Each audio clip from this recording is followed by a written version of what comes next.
Good evening friends. आज की content discussion में मैं जो टॉपिक ले रहा हूँ बीएससी पार्ट सेकंड का थर्मोडायनेमिक्स एंड स्टैटिस्टिकल फिजिक्स से ले रहा हूँ। टॉपिक मेरा जो रहेगा आज वो मोस्ट प्रोबेबल एनर्जी रहेगी, अधिकतम पर संभाव्य ऊर्जा। इससे पहले के लेक्चर में हमने मैक्सवेल का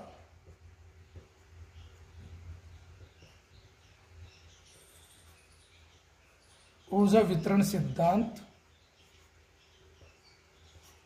पढ़ा था। अधिकतम पर संभाव्य ऊर्जा निकालने के लिए हमें इसकी जरूरत पड़ेगी। तो हमने वहां अणुओं की संख्या निकाली थी।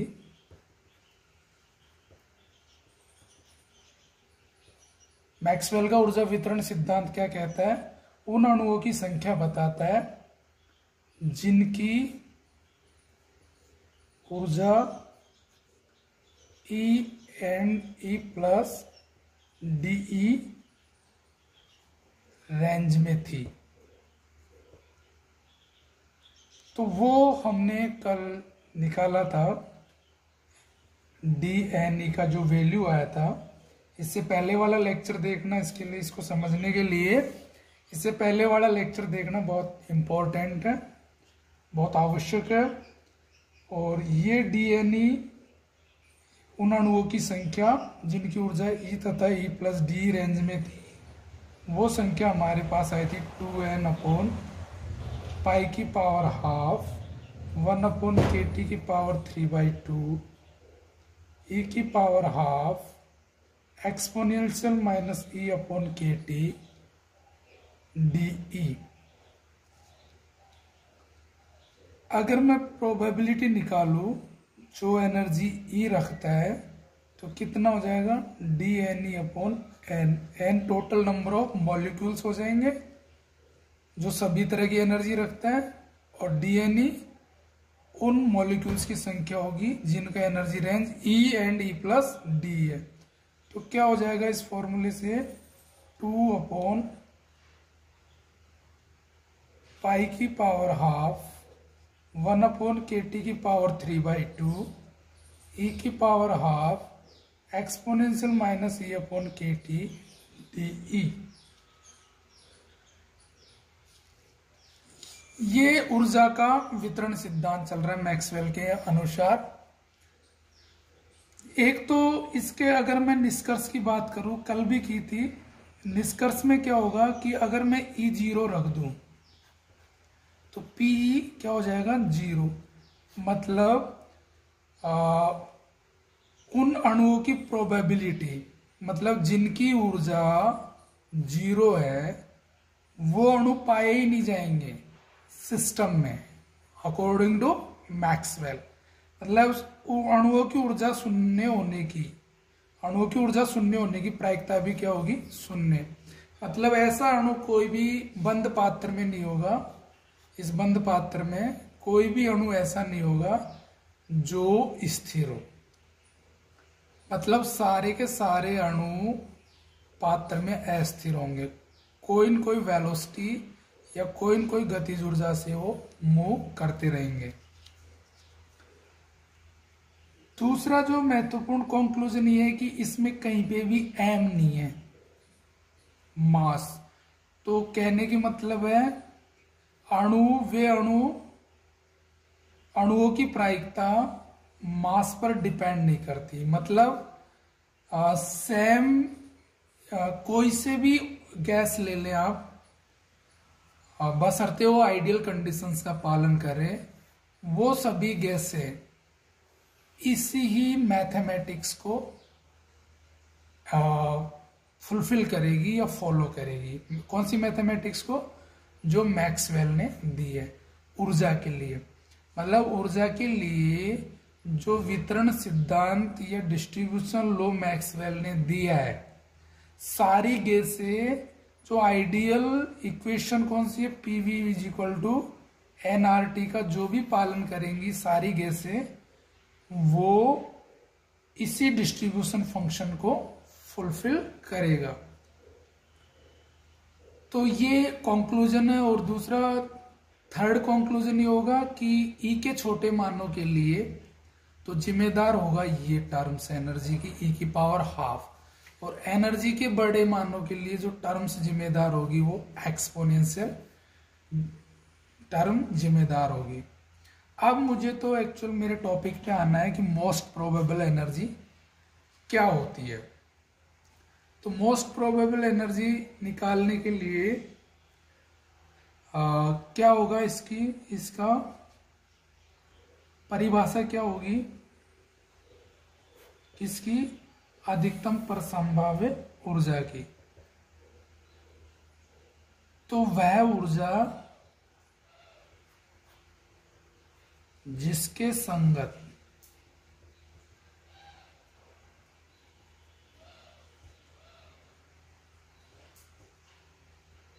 संगत अधिकतम अणु गति करेंगे, वह ऊर्जा या ऊर्जा का वह मान जिसके संगत अधिकतम अणु गति करेंगे, अधिकतम पर संभाव्य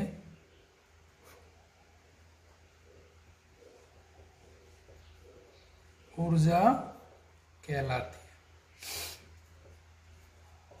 मतलब कहने का मतलब ये हुआ कि मैक्सिमम अणु जिस ऊर्जा से गति करेंगे या अधिकतम अणु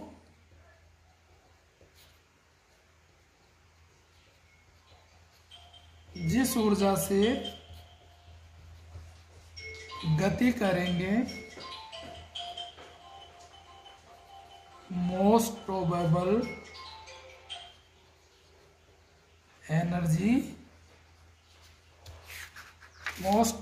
एनर्जी कहलाई जाएगी।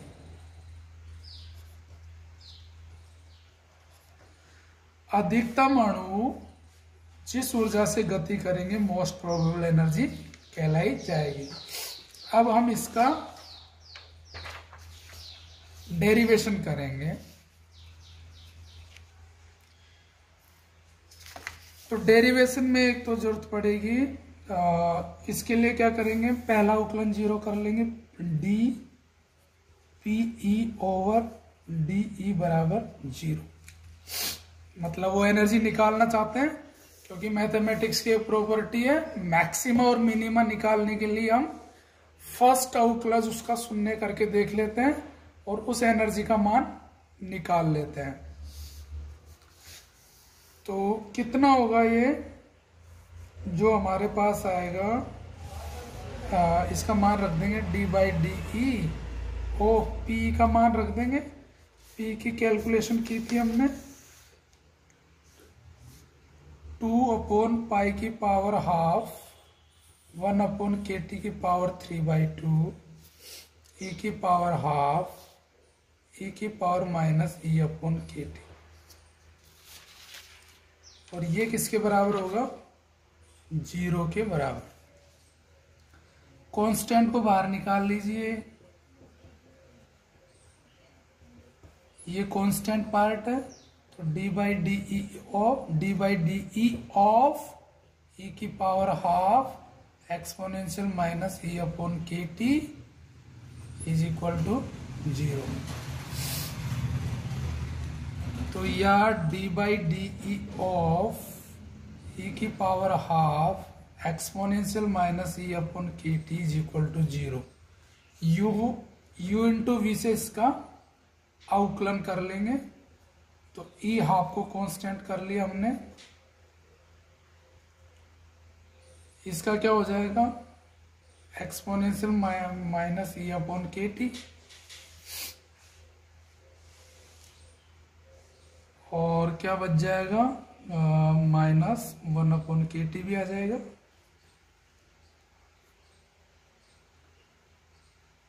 प्लस एक बार एक्सपोनेंशियल माइनस e/kt कांस्टेंट कर लेंगे, इसका करेंगे अंडर रूट ई का क्या हो जाएगा 1/2 under root E half is equal to zero. तो क्या हो जाएगा, कॉमन आ जाएगा exponential minus E upon K T common, E half और 1 अपॉन के टी भी है, प्लस 1 अपॉन 2 इंटू ई की power half is equal to 0। ये तो 0 हो नहीं सकता एक्सपोनेंशियल टर्म में, तो 0 कौन हो जाएगा, माइनस ई की power half upon K T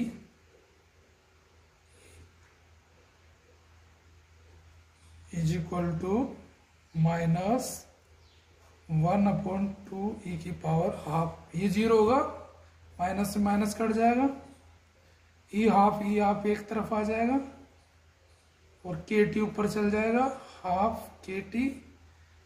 तो ये ऊर्जा का जो ये मान प्राप्त हुआ है इसको हम कहेंगे ई एम 1/2 के T.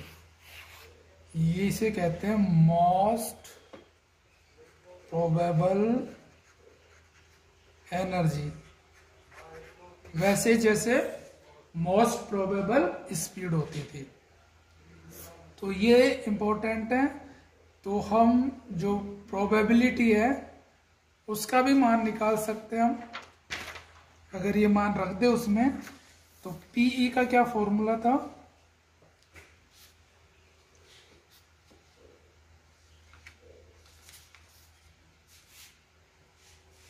PE is equal to क्या, कितना मान था, पी को माना था 2 अपॉन पाई की power half 1 upon K T की पावर 3/2 ई की power half minus E upon K T. ये थी probability of the molecules having energy E, ये प्रोबेबिलिटी थी। तो अगर मैं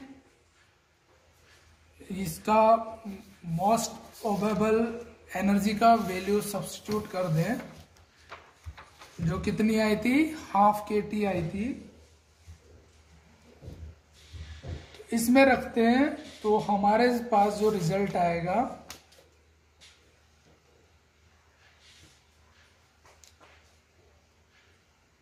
वो पी ई मैक्सिमम। हम इसमें ई बराबर क्या रखना है, हाफ के टी, जो कि मैक्सिमम वाली है, मोस्ट प्रोबेबल एनर्जी। तो 2 अपॉन पाई की power half 1 upon K T की पावर 3/2 और ये हाफ के टी की पावर हाफ और ई की पावर माइनस, ई की जगह क्या रख देंगे, हाफ के टी। तो के टी कट जाएगा इससे, तो ई की पावर माइनस हाफ। तो पी ई जो मैक्सिमम हो जाएगा उसका मान हो जाएगा 2 और ई की पावर माइनस हाफ है, पाई की पावर हाफ है, नीचे आ जाएगा, तो पाई की पावर हाफ और ये हो जाएगा, ये 2 से 2 कट जाएगा तो √2, एक √2 और आ जाएगा यहाँ, 1 अपॉन √2 और के टी की पावर 3/2 नीचे है, के टी की पावर हाफ ऊपर है, तो 1 अपॉन के टी। तो पी ई मैक्सिमम वो आ जाएगा 2, अच्छा √2 और कट जाएगा तो 2 अपॉन पाई ई, ये पूरे में हाफ आ जाएगा, 1 अपॉन के टी। तो एग्जाम में ये भी सवाल आ जाता है कि मोस्ट प्रोबेबल एनर्जी के संगत आप probability of the molecules define कीजिए जिनकी एनर्जी ई है, जिसकी एनर्जी ई है। तो वो प्रोबेबिलिटी 2 अपॉन पाई की पावर हाफ इंटू 1/kT हो जाएगी। अब मैं जो निकालना चाह रहा हूं वो औसत ऊर्जा, एवरेज एनर्जी। एवरेज एनर्जी क्या होगी? जो बंद पात्र में, इस तरह के बंद पात्र में जो मॉलिक्यूल्स गति कर रहे हैं आपके, जो आइडियल गैस का समीकरण का पालन कर रही है, वो एक मॉलिक्यूल एवरेज एनर्जी क्या रखेगा? तो एवरेज एनर्जी का फॉर्मूला बताया था कि कुल ऊर्जा अपॉन कुल अणुओं की संख्या।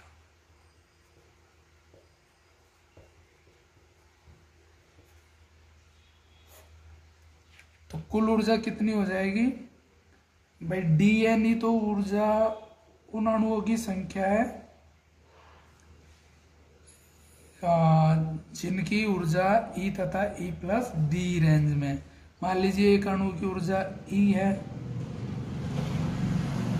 और ऊर्जा 0 से इन्फिनिटी कुछ भी हो सकती है, तो 0 से इन्फिनिटी।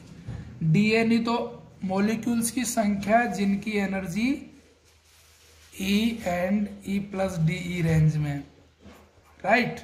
और एक मॉलिक्यूल्स की ऊर्जा E ले ली तो ये डीएनई अणुओं की ऊर्जा आ गई। और 0 से इन्फिनिटी हमने अगर इसका समाकलन कर दिया, क्योंकि एनर्जी तो 0 से इन्फिनिटी कुछ भी हो सकती है, किसी भी ऊर्जा से गति कर सकते हैं, और डिवाइड बाय कुल मॉलिक्यूल्स की संख्या, तो ये फॉर्मूला हो जाएगा। तो अब अगर हम इसमें रखें तो इसको सोल्व करें तो 1/n 0 से इन्फिनिटी ई डीएनई का मान कितना था, ये हमने लास्ट लेक्चर में किया था। तो ये होता 2n/π½ 1/kT⁴/2 e⁻² e⁻−e/kT और डी। तो ये इस n से तो ये n कट जाएगा आपका, और जो बचेगा वो ये बचेगा 0 से इन्फिनिटी। क्या कांस्टेंट है जिनको तो बाहर ले लो, तो 2/π½ ये कांस्टेंट है, और 1/kT⁴/2 भी बाहर आ जाएगा। सॉरी ई है ये, ई थोड़ी कटेगा, एन कटेगा, सॉरी एन से एन कट जाएगा, तो E½ तो ये e⁻³ होगी, और एक्सपोनेंशियल -e/kT dE। अब इसको हमको सोल्व करना है। इसको ई बार जो हमारे पास प्राप्त हो गया वो क्या प्राप्त हुआ है? 2/π½ 1/kT⁴/2 integration from 0 to infinity e⁻³² e⁻−e/kT dE। अब इसको इंटीग्रेट करना है हमको, तो हो जाएगा या E bar is equal to 2/π½ 1/kT⁴/2। हम यहाँ पे E बराबर x² रखें, लेट E बराबर x², तो DE बराबर क्या हो जाएगा? 2x dx हो जाएगा। तो इसमें रखें इसको, क्या मिलेगा हमको? तो ये मिल जाएगा 0 से अच्छा लिमिट वही हो जाएगी, 0 से इन्फिनिटी रहेगी, क्योंकि x ई को 0 करेंगे तो x भी 0, ई को इन्फिनिटी करेंगे तो x भी इन्फिनिटी। x² रखेंगे, x²⁵² e⁻x²/kT, और डी की जगह क्या हो जाएगा? 2x dx, ये हो जाएगा। तो ई बार जो मिलेगा हमको वो 2/π½ तो ऐसे कैसे ही, 1/kT⁴/2 भी ऐसे कैसे ही, 0 से इन्फिनिटी, ये हो जाएगा x³, 2 भी बाहर आ जाएगा, ये 2, तो ये 2 इसको मल्टीप्लाई बाई 2, और एक्स क्यूब तो इससे आ जाएगा, और एक्स एक और है तो x4 e की power minus x square upon K T D x. तो इस तरह का हमने किया था, जहाँ x की पावर 4 हो, इस तरह का हो, और n 4 हो, तो उसका जो इंटीग्रेशन होता है, इस पूरे का इंटीग्रेशन, वो 3/8 under root pi upon b5 होता है। तो b का मान क्या था होता था, जहाँ ये उस तरह का ही आ गया, x की पावर n e की power minus B X square D X. अगर n बराबर 4 हो तो इस इंटीग्रेंड का जो मान होता है 3/8 under root pi by b5 होता है।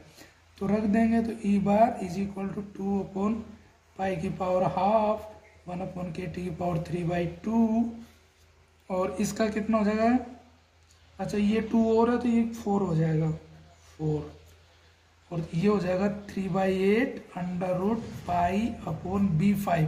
b की जगह कौन है, 1 अपॉन के टी की पावर 5, तो 2 से 2 कट जाएगा, और ये 5/2 आएगा बाहर, तो पाई की पावर हाफ भी कट जाएगी इससे, और ये 5/2 है, तो 2.5 में से 1.5 1 बच जाएगा, तो कितना आ जाएगा 3/2